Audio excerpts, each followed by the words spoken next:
எல்லாருக்கும் வணக்கங்க. 1927 அதாவது 97 வருஷத்துக்கு முன்னாடி கும்பகோணம்னு சொல்லி ஒரு ஊர் இருக்குல்ல, அங்கே தாராசுரம் கும்பகோணத்தில் இருக்கிறவங்களுக்கு தெரியும். அது ஒரு ஏரியா பேர், அவ்வளோதான். அது ஒன்றும் எட்டியெல்லாம் கிடையாது. கும்பகோணத்தினுடைய அந்த எண்டு, அதாவது தஞ்சாவூர்லேருந்து போகிறப்ப தாராசுரத்தில் தான் ஆரம்பிக்கும். அப்படி போய் ஒரு பார்த்தீங்கன்னா ஒரு பெண்டு லெஃப்டில் வரும். அங்கே காய்கறி மார்க்கெட், அது ரொம்ப ஃபேமஸ்ஸு. அது தமிழ்நாட்டிலே ரொம்ப பெரிய மார்க்கெட்டு. அதை தாண்டிங்கன்னா ஒரு இந்தியன் ஆயில் பங்க்கு, அதுக்கு எதுக்கு தான் ஒரு சின்ன இடம். அப்போ அது கீத்து கொட்டாய கூட இருந்திருக்கலாம். செல்லத்தம்மாள் அப்படின்னு சொல்லி ஒரு பாட்டி, அவங்களுக்கு நம்மளே தனியாக ஏதாவது செய்யணும் அப்படின்னு சொல்லி ஆசைப்பட்டு அந்த காலத்திலேயே இட்லி சுட்டு வியாபாரம் பண்ணியிருக்காங்க. அப்படியே அது நாளடைவில் அவங்க பொண்ணு கோகிலம் அப்படின்னு சொல்லி அவங்க கொண்டாந்து காஃபியெல்லாம் இன்ட்ரொடியூஸ் பண்ணியிருக்காங்க. எனக்கு இந்த இடத்துல ஒரு டவுட் வந்துட்டு, அப்போலேருந்து நர்சஸ் காஃபி இருக்கும்ல, இந்த நம்ம உசிலமணி சொல்லுவார்ல, பேஷ் நன்னா இருக்குது அப்படின்னு சொல்லி, அந்த காப்பி தூளை தான் இவங்க போடுறாங்க. அவர் அப்போ தான் கடைக்கு பேர் வைக்கிறாங்க, ஞானம் காஃபி பார் அப்படின்னு சொல்லி. அந்த ஞானத்தினுடைய முழு பேர் என்ன அப்படின்னு சொன்னால் சிவஞானம். இந்த இவர் தான். இப்படி நாளடைவில் இவரும் கடைக்கு வந்துடுறாரு. அப்புறம் கொஞ்சம் டிஃபன்லாம் போடுறாங்க. இவங்களுக்கு 2 பையன், அவங்க படிச்சுக்கிட்டு இருக்கட்டும். அப்புறம் கடையினுடைய நேரம் உங்களுக்கு சொல்லிடுறேன். காலையில் 4:30 மணிக்குங்க நீங்கள் காஃபி குடிக்கலாங்க. ரெடியாக ஷட்டர் தூக்குனா இந்த பால் காயுது, இதுக்கெல்லாம் வேலையே இல்லை.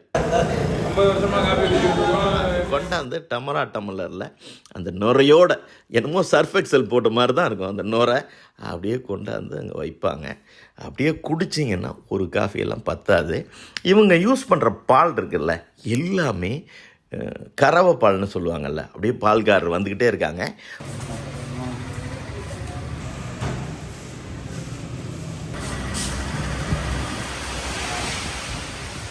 கொஞ்ச நாளைக்கு முன்னாடி வரைக்கும் இவங்க ஒரு 20-30 மாடே வச்சுருந்துருக்குறாங்க.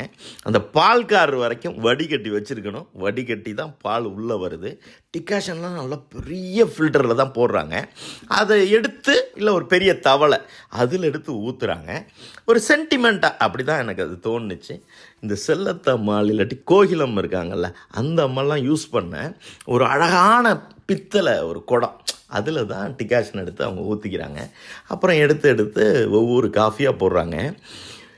அவங்க எத்தனாவது காஃபி போடுறாங்கன்னெலாம் எனக்கு தெரியல, கோடியாக கூட இருக்கலாம். ஆனால் ஒவ்வொரு வாட்டியும் காஃபி போடுறப்ப காஃபி போடுறப்போ ஒரு அக்கறையாக போட்டிருப்பாங்கள்ல, அதே மாதிரி இவங்களால் போட முடியுதுங்க. அவங்க பாட்டுக்கு போட்டுக்கிட்டே இருக்காங்க. ஜீனி தான், அந்த ஜீனி வைக்கிற பாத்திரத்தை பார்த்தாலே அலாவுதீன் அற்புதம் விளக்கில் ஒரு பாத்திரம் வரும்ல, அது மாதிரி அவ்வளோ அழகாக இருந்துச்சு. காலையில் 5 மணிக்கெல்லாம் டிஃபன் ரெடி ஆயிருங்க. பொங்கல் எங்கேயுமே நான் இது மாதிரி பார்த்ததே இல்லை. பொங்கலை சாதத்தை தனியாக வடிப்பாங்களாம், பருப்பை தனியாக வடித்து எல்லாத்தையும் அவங்க மிக்ஸ் பண்ணுறாங்க. அதுக்கப்புறம் இவங்களுடைய ஸ்பெஷல் அப்படின்னு சொல்லிடுறேன், செவ்வாய்க்கிழமை அன்னைக்கு நிலக்கடலையும் பச்சை மிளகாயும், மிளகாத்தூள்லாம் போட மாட்டாங்களாம், அப்படி ஒரு சாம்பார். வெள்ளிக்கிழமை அன்னைக்கு சிதம்பரம் கொஸ்துன்னு சொல்லி இந்த கத்திரிக்காயெல்லாம் போட்டு வைப்பாங்கள்ல அது. அடுத்தது ஞாயிற்றுக்கிழமை அன்னைக்கு கடப்பா, கும்பகோணம் கடப்பா. அப்பா, கிச்சனை பார்க்கலாமான்னு நான் அப்படி, சார் நீங்கள் உள்ளே போங்க அப்படின்னு சொல்லிட்டு அவர் பாட்டுக்கு காஃபியை போட்டுக்கிட்டே இருக்கார். அப்புறம் நான் கடைசி வரைக்கும் கிட்டத்தட்ட அன்னைக்கு அரை நாள், நாள், அடுத்த நாள் காலையில் ஒரு 3-4 மணி நேரம் எங்கே வேணாலும் போகிறதுக்கு சுதந்திரம் கொடுத்தாங்க. நாங்கள் வீடியோ எடுக்கிறதுக்காக ஒரு பொருளை கூட அவங்க சுத்தமாக இன்னும் இப்படி வைக்கணும் அப்படி வைக்கணும் இருங்க சார் அப்படின்லாம் சொல்லவே இல்லை. ஏன்னா எல்லாமே தெளிவாக நம்ம வீடுகளில் இருக்கிறத விட சுத்தமாக இருந்துச்சு. அப்படியே அங்கே இந்த இட்லி மாவுக்கு, அந்த இட்லிக்கு அரிசி ஊறுறது, உளுந்து ஊறுறது, அப்படியே அந்த கிரைண்டர், அந்த காட்சியெல்லாம் அப்படியே பாருங்களேன். தேங்காய் உடைக்கிறத அங்கே உட்காந்துருப்பார். இங்கே இருக்கிற ஆட்கள் எல்லாருமே பொறுமையாக வேலை பார்ப்பாங்க, பரபரப்பே இருக்காது. தேங்காய் திருவுறதே, தேங்காய்க்கும் வலிச்சிடக்கூடாது, கையிலையும் பற்றக்கூடாது, அந்த கொட்டாங்கச்சிக்கு கொஞ்சோண்டு கூட கீறிடக்கூடாதுன்னு தான் இவர் திருவிக்கிட்டே இருப்பார். இந்த பக்கம் இந்த அக்கா பச்சை மிளகாய் எப்படியெல்லாம் கழுவி நான் பார்த்ததே இல்லை. இவரை பாருங்களேன், இந்த இஞ்சியை விம் போட்டு கழுவுன மாதிரி இப்படியே பழன்னு இருக்கு பாருங்கள். அது மேலே தோலை சீவிட்டே இருக்கார். இவர் தாங்க அண்ணன். இவர் பேர் சதீஷ்குமார். இவர் என்ன படிச்சிருக்காருன்னு நான் சொல்கிறேன். அப்படியே அவர் பாட்டுக்கு கட் பண்ணிக்கிட்டே இருக்கார். நான் போயிட்டு என்ன கேட்டாலும் சாதாரணமாக சிரிச்சுக்கிட்டே அவங்களால பதில் சொல்ல முடியாது. பூரி உண்டுங்க. பூரியெல்லாம் அப்பப்போ தேய்க்கிறாங்க. நல்ல கோதுமை மாவு தான், ஆசீர்வாத் தான் யூஸ் பண்ணுறாங்க. ரெண்டாக இவர் தேய்க்கிறாரு. அதுவே எனக்கு நல்லா இருந்துச்சு. அப்படியே கேம்பஸ் வச்சு வெட்டுற மாதிரி இருக்குது பாருங்களேன் அந்த ரவுண்டு. ஏன்னா இவர்கிட்ட பேசிக்கிட்டே இருக்கிறப்ப அண்ணன் இந்த துண்டு அப்படின்னு சொன்னேன். 30 வருஷமாக நான் இப்படி தான் நிற்கிறேன் அப்படின்னு தான் அவர் சொல்கிறாரு. எல்லாருமே ரொம்ப ஆத்மார்த்தமாக இங்கே இருக்கிற ஆட்கள் இருக்காங்கல்ல. ஏன்னா ஓனர் எல்லா வேலையுமே செஞ்சிடுறாங்க, இவங்க ஹெல்ப்பு தான். அதை தாண்டி தான் இவங்க வேலை செய்யணும். அந்த மாதிரி அப்பாவாக இருக்கட்டும், 2 பையன்களாக இருக்கட்டும், இந்த அம்மா இவங்க தான் கோகிலா அம்மாவோட அவங்க மருமகள். இவங்க பேர் விஜயலட்சுமி. நம்ம சிவஞானம் சார் இருக்கார்ல, அவங்களுடைய ஒய்ஃபு, இந்த 2 பையனுடைய அம்மா. இவங்க தோசையெல்லாம் சூப்பராக போடுவாங்களாம். பசானி சாணி காரி சாணி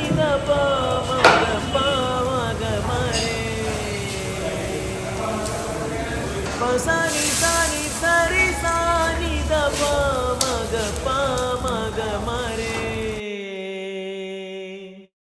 மெதுவாக போய் கேட்டேன், நீங்கள் தோசை போடுவீங்களான்னு. நான் போட்டுக்கிட்டு இருந்தேன். ஆனால் என்னோட எங்கள் மாமியார், அவங்க மாமியார்னா கோகிலம், அவங்க தான் நல்லா போடுவாங்க அப்படின்னு சொல்லினப்போ நான் மெதுவாக ஒரு ஃபோட்டோ எடுத்துருவோம் அப்படின்னு சொல்லிவிட்டு அந்த கேஷ் கவுண்டர் இருக்குல்ல அங்கே கூப்பிட்டேன்.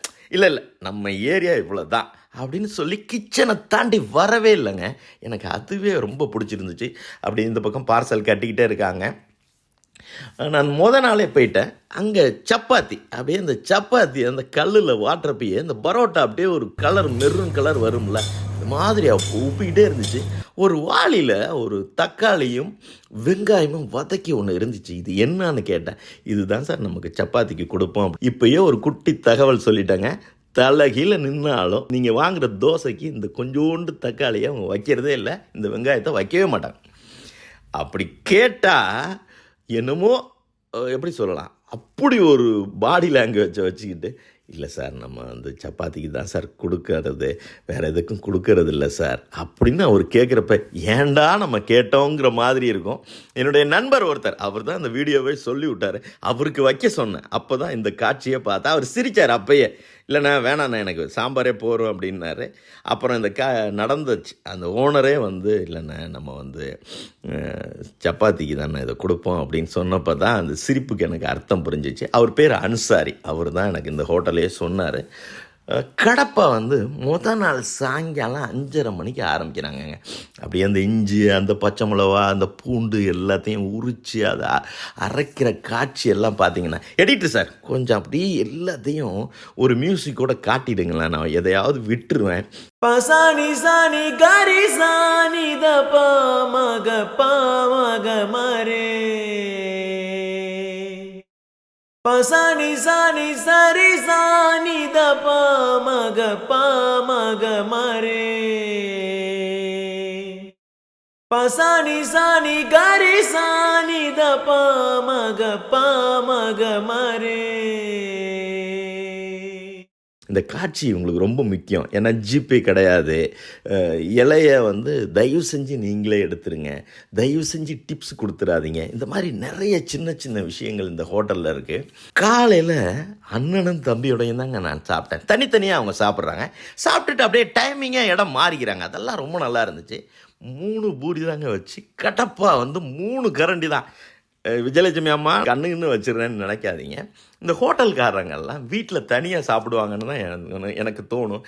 அதனால் நான் தம்பிக்கிட்ட தான் கேட்டேன், சார் நம்ம வீட்டில் சார் எனக்கு நினைவு தெரிஞ்சதுலேருந்து எங்கள் வீட்டில் 2 சமையல் கிடையாது சார். காலையில் உண்டு, மத்தியானம் நம்ம வீட்டில் சாப்பிடுவேன். ஏன்னா மத்தியானம் ஹோட்டல் கிடையாது சார்.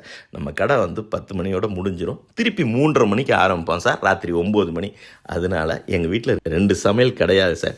நம்ம குட்டி பையன் வரைக்கும் இங்கே தான் சார் காஃபி குடிப்பான் அப்படின்னு அவர் சொன்னப்பையும் சரி, அவங்க அண்ணன் சாப்பிட்டார்.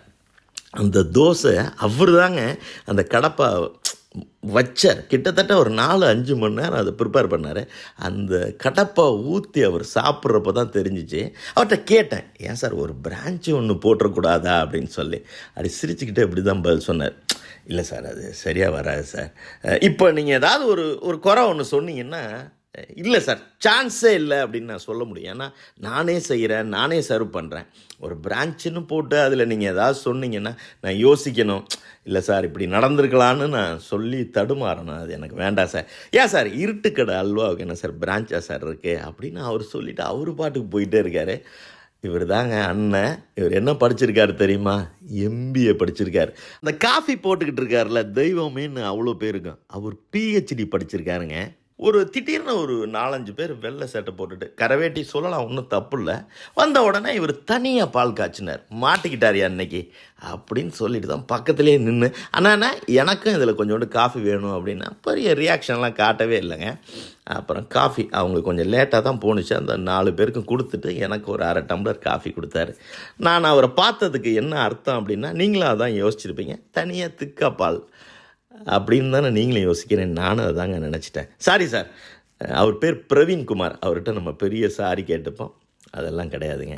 அவங்க ரொம்ப சூடாக குடிப்பாங்களாம். இந்த கொதிச்சிக்கிட்டு இருக்கிற பால் அவ்வளோ சூடாக இல்லை. ஏன்னா நான் அதுக்கு 1/2 மணி நேரத்துக்கு முன்னாடி நானே காஃபி குடித்தேன். அப்போ இந்த சூடு இல்லை. இந்த எக்ஸ்ட்ரா அந்த தனியாக பால் எடுத்து சூடு பண்ணுறப்போ ரொம்ப சூடு பண்ணுறாரு. அந்த சூடுக்காக தான் இவங்கள்ட்ட நான் ரொம்ப ஆச்சரியப்பட்டது என்னென்னா, 50 வயசு மேலே உள்ளவங்களுக்கு தாங்க இதோட கஷ்டம் புரியும். எனக்கு 50 வயசு ஆயிடுச்சு. அதனால் சந்தோஷமாக சொல்கிறேன். பாதி பொங்கல் கொடுக்குறாங்கங்க. ஒரு பூரி கொடுப்பாங்க. இந்த பூரி மசால் இருக்குல்ல, பூரி மட்டும் சுட்டு அடுக்குறாங்க. என்னடா சூடாக இருக்காதே அப்படின்னு சொல்லி நான் அந்த பூரி சுட்டதுலேருந்து 3 மணி நேரம் கழித்து தான் சாப்பிட்டேன். அந்த மசாலா, அந்த பெல்லாரி வெங்காயம் இருக்குல்ல, பெரிய வெங்காயம். அப்போ அவர் சொன்னார், பெரியவர் அவங்க சிவஞானம் சார் சொன்னார், சார் மார்க்கெட்டில் போய் கேட்டு பாருங்கள் சார், ஞானம்னாலே நம்பர் 1 பெல்லாரி தான் கொடுப்பாங்க, நம்ம எல்லா பொருளுமே அப்படி தான் வாங்குகிறோம் அப்படின்னு சொல்லி. இதுவே நல்லா இருக்குல்ல, என்னை பற்றி நீ அங்கே போய் கேளியா அப்படிங்கிற மாதிரி இருந்துச்சு. அந்த வெங்காயத்தை வதக்கி அந்த மசால் இருக்குல்ல, அவ்வளோ டேஸ்ட்டாக இருந்துச்சு. அந்த பூரி சூடாக இருக்கிறத விட 1 மணி நேரம் ஆறியே இருக்கலாங்க. ஏன்னா அவங்களுக்கு நேரமே கிடையாது, ஆட்கள் ரொம்ப குறைவு. அண்ணன், தம்பி, அந்த பெரியவர், இந்த அம்மா எல்லோரும் குடும்பமாக உழைச்சிக்கிட்டே இருக்காங்க. ஞாயிற்றுக்கிழமை அன்னைக்கு மட்டுங்க காலையில் 10 மணிக்கு மேலே கடை கிடையாதுங்க. அன்னைக்கு மட்டும்தான் ரெஸ்ட்டு. நான் கேட்டேன், எப்படி சார் எம்பிஏ படிச்சிருக்கீங்க, பிஹெச்டி படிச்சிருக்கீங்க அப்படின்னு. இல்லை சார், எல்லா பெரிய காலேஜிலலாம் வேலை பார்த்துட்டோம் சார். இப்போ அப்பா அம்மாவோட இருக்கணும் சார், எல்லோரும் ஒன்றா இருப்போமே, சந்தோஷமாக இருக்குது சார். இது செல்லத்தம்மலா 100 வருஷத்துக்கு முன்னாடி ஆரம்பித்தது சார். நம்ம வீட்டு தொழில், அது பாட்டுக்கு நல்லா நடக்கட்டுமே, நல்லா இருக்குது சார், எனக்கு ஒன்றும் பெருசாக ஒன்றும் தோணலை சார்ன்னு சொல்லிவிட்டு அந்த மனசு இருக்குல்ல, போதுங்கிற மனசு. அவங்க வீடை பின்னாடி தாங்க அமைஞ்சிருக்கு. ஒரு 4-5 வீடு வாடகைக்கு விட்ருக்காங்க. இப்போ தான் சொல்கிறேன், நீங்கள் பார்க்குறீங்களா வண்டி நிறுத்துறீங்களா, அதுதான் சார் கடையே. இப்போ தான் சார் நாங்கள் எக்ஸ்டெண்ட் பண்ணோம் அப்படின்னு சொல்லி ரொம்ப இயல்பாக அந்த இவர் தான் சொன்னார், தோசை மாஸ்டர் தான் சொன்னார், சார் நம்ம கடையில் கேசரி பவுடர் கூட கிடையாது சார், சோடா பூன்னு சொல்லுவாங்கள்ல சார், அதெல்லாம் நான் பார்த்ததே கிடையாது சார் இந்த கடைக்குள்ளே. அவ்வளோ ஒன்று அதுக்குள்ளே இருக்கிற அந்த என்ன சொல்லலாம், மல்லித்தூள், மிளகாத்தூள் எல்லாமே சொந்தமாக அரைக்கிறாங்கங்க. மாவு அரைக்கிறதெல்லாம் பார்த்தீங்கன்னு வச்சிங்க, அப்படியே அந்த இட்லி எடுக்கிறதெல்லாம் பார்த்தீங்கன்னு வச்சிங்களேன், முதல்ல அந்த செல்லத்தம்மாள் சுட்டிருப்பாங்கல்ல அதே மாதிரி இருக்குங்க. இட்லியெல்லாம் அப்படியே பேசுது, அப்படியே மல்லிகைப்பூ மாதிரின்னு சொல்கிறாங்கல்ல, அப்படியே அந்த அழகாக அது மேலே அந்த கடப்பாவாக இருக்கட்டும், இந்த சிதம்பரம் கொஸ்து, அப்படியே ஒன்று சொல்கிறேங்க, உங்களுக்கு ஒரு 50 வயசுக்கு மேலே ஆகி ஓரளவுக்கு வசதி இருந்து எந்த ஊரில் இருந்தாலும் பரவாயில்லப்பா அப்படின்னு சொன்னால் நீங்கள் கும்பகோணத்துக்கு வீடு மாற்றிட்டே வந்துடுவீங்க. ஏன்னா இந்த கோயிலை பாருங்களேன், இதை சொல்லணும்னு நினச்சேன், அப்படியே வாசல்லே இருக்குங்க. இதுக்காக போய் ஷூட் பண்ணிட்டு வந்தோம். பரணிக்கான்னு ஒரு தேட்டர், இப்போ அதை கார்த்திக் சினிமாஸ் ஆராதனான்னு மாற்றிருக்காங்க. அதுக்கு எதுக்கு தான் அந்த ரோட்டில் இந்த பார்த்தேன். அப்படியே கும்பகோணம் பூரா பார்த்தீங்கன்னா அவ்வளோ கோயில், எவ்வளோ கோபுரங்கள். நீங்கள் திருச்சியிலேருந்து மெட்ராஸ் போகிற ரோட்டில் பார்த்தீங்கன்னா Kumbakonam degree coffee, Kumbakonam degree காஃபின்னு போர்டு பார்த்துருப்பீங்க. எது உண்மைன்னெலாம் எனக்கு தெரியாது. ஆனால் இந்த கடை காஃபி இருக்குல்ல, தீபாவளி வரைக்குமே 15 ரூபா தானா, இப்போ 20 ரூபா போட்டிருக்காங்கங்க. அப்பா அந்த காஃபியாக இருக்கட்டும், நைட்டில் அந்த அடை, பசானி சானி காரி சானி த பாமக மாரே, பெரியவர் சாப்பிட்றாருல, அதெல்லாம் பார்க்க சட்னி, கெட்டி சட்னின்னு ஒன்று கொடுக்குறாங்க. அதை விட அந்த தண்ணி சட்னி அதுதான் ரொம்ப நல்லா இருந்துச்சு. இவங்கள்ட்ட பாலித்தீன் பையெல்லாம் கிடையாதுங்க. நீங்கள் தூக்குவாளி எடுத்துகிட்டு போய் இந்த மாதிரி தான் காஃபி வாங்கணும். அது மாதிரி கேரி பேக்குன்னே ஒன்று கிடையாது. கவர்மெண்ட் ரூல் எல்லாத்தையுமே இவங்க ரொம்ப ஃபாலோ பண்ணுறாங்க. ஜிபே இங்கே கிடையாது. ஏன்னு நீங்கள் போனால் கேட்டு பாருங்கள். அவர் சொல்கிற அந்த பாயிண்ட்டை நான் ரொம்ப ரசித்தேன். அதே மாதிரி இங்கே வடை கிடையாது. ரொம்ப ஆச்சரியமாக இருந்துச்சு. அதுக்கும் கேட்டேன். அதுக்கும் அவர் ஒரு ரீசன் சொன்னார். அதுவுமே நல்லா இருந்துச்சு. விஜயலட்சுமி அம்மா ஆகட்டும், சதீஷ்குமார் ஆகட்டும், பிரவீன்குமார் ஆகட்டும், சிவஞானம் சார் ஆகட்டும், எல்லாரும் ரொம்ப நாளைக்கு நீங்கள் 100 வருஷம்லாம் பார்த்தா சார், 200 வருஷம் நல்லா இருப்பீங்க சார். கடுமையாக உழைக்கிறீங்க சார், உண்மையாக உழைக்கிறீங்க சார். எனக்கு அவ்வளோ சந்தோஷம் சார். நீங்கள் ரொம்ப நாளைக்கு நிச்சயமாக நல்லா இருப்பீங்க சார். பாட்டை போடுங்க எடிட்டர் சார்.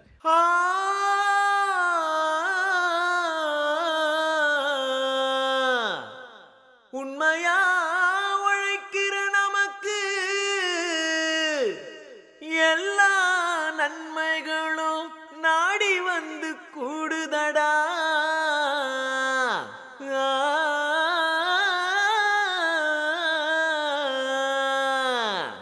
மறந்துடாதீங்க, காஃபி குடிக்க கும்போணம் வந்துடுங்க. நன்றிங்க. இது வேற அவசரத்துக்கு இப்போ தான் தீர்ந்து போகும் இந்த பாட்டில். ஏம்மா பக்கத்தில் தான் இவ்வளோ மந்திர பாட்டில் வச்சுருக்கீல்ல? அது இல்லைம்மா, அது புதுசாக திறக்கிறப்ப எனக்கு அது வராது. ரொம்ப இழுக்கணும் பிடிச்சி. சில நேரத்தில் கேப்பு மேலே வந்துடும் அப்படின்னு. அதெல்லாம் ஒன்றும் இல்லைம்மா, லாஜிக் புரிஞ்சுக்கம்மா. எல்லாத்துக்கும் ஒரு லாஜிக் இருக்கும். இது ஒட்டி இருக்குல்ல, அதை நம்ம நோக்கி இழுக்கணும். எல்லாருமே மேல் நோக்கி இழுப்போம். அப்போ என்ன ஆகும்னா அது சரியாக வராது. இப்போ பாரு எவ்வளோ ஈஸியாக வருது.